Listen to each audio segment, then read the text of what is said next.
This brushless model handles the weight extremely well, so it's like one of the best models to FPV because you could do so many different things.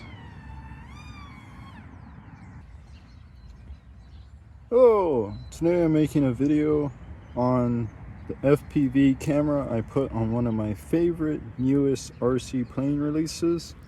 This is an easy setup to replicate, but I want to talk about how to do it because it's a little bit confusing for beginners. So this is going to be a little beginner friendly right here. This is a $30 analog FPV camera. It only weighs 4 grams, and this is a 70 mAh 1 cell UMX style battery. It works perfectly. You just plug it in and this FPV camera uploads a video signal that can be picked up by these goggles instantly.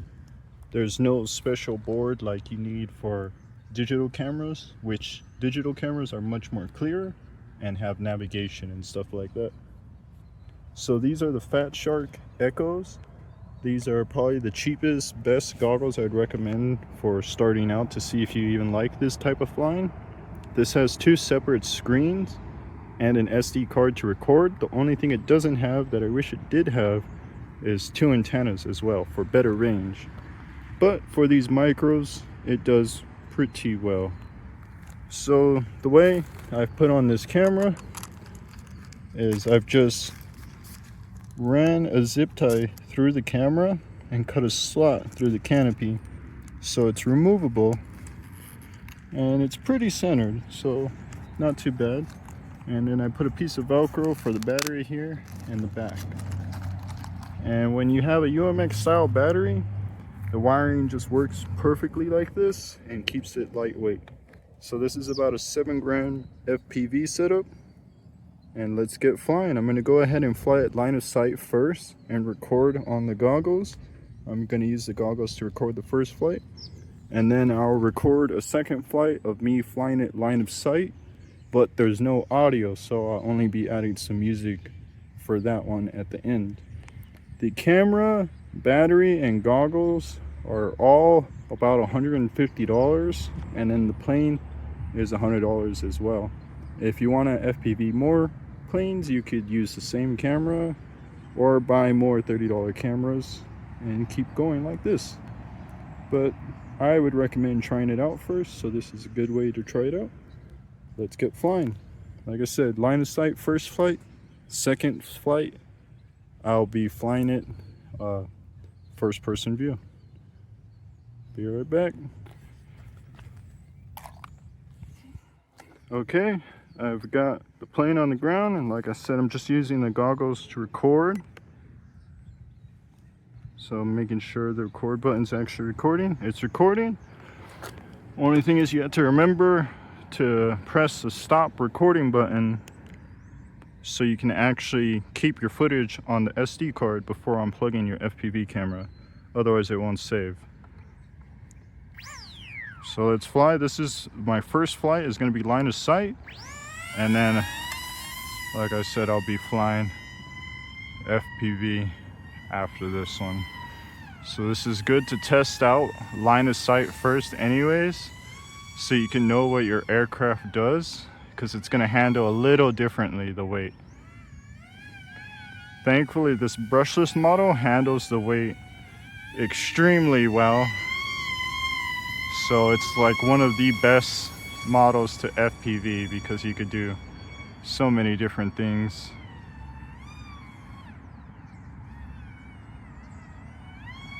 Like it's a very capable plane already, and then you see the camera's removable, so as long as you're fine with a little slot in your canopy, you can replicate this too. Especially if you already have the goggles, it's really cheap to try this out. And you can see it's slow flight capable, can hover. It's a little harder to hover with the weight, but you could hover. What other FPV plane you could hover for this cheap and this easy? Let me get some more space. I can control it inverted. you could as well if you're fairly skilled. Just wanted to show that.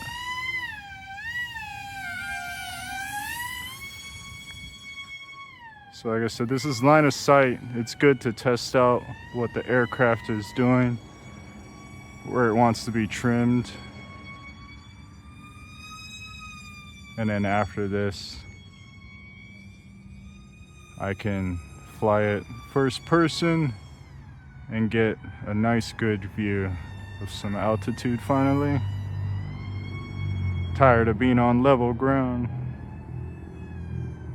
Oh my, a little bird or something, a little insect flew by my plane and I thought my camera flew off. Because it is, you could see that little hummingbird, I think. Because it is just slotted in with friction, but it's slotted in pretty good, so that surprised me. This aircraft shouldn't be able to flick or anything crazy to yank that camera out the way I have it. This is only a 50 milliwatt camera as well. You can have the 200 milliwatt, which is going to pick up the signal better, but it's 1 gram heavier, so I just went ahead and put this one on. Like I said, it's just slotted in, so I could slot in the other one, no problem as well, too. So I didn't do it because I was just enjoying flying this plane, but let me do a touch and go and then 1 landing, just so you could see how nice this is. This is my touch and go first. Very nice. And this kind of plane, because it's such a good design, you could almost just hover it and land it anytime like that if you're nervous, or in grass.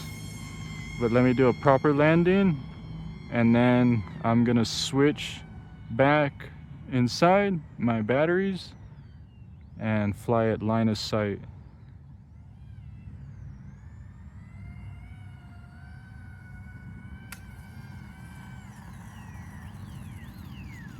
Pretty nice, pretty fun. You get to fly an F-22, and it has extremely good performance, by the way. This performs, I would say, on par or better if you like micros compared to the Freewing 80 millimeter, because the differential thrust and the amount of thrust you have is not possible on any 64 millimeter. So before I get to yapping too much, I'm gonna go ahead and pause this recording and show you a recording of me flying this line of sight.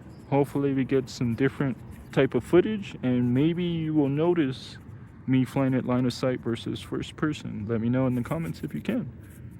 So I'm gonna go ahead and unplug, or let me pause my recording on my goggles before I unplug everything, and then let me go inside.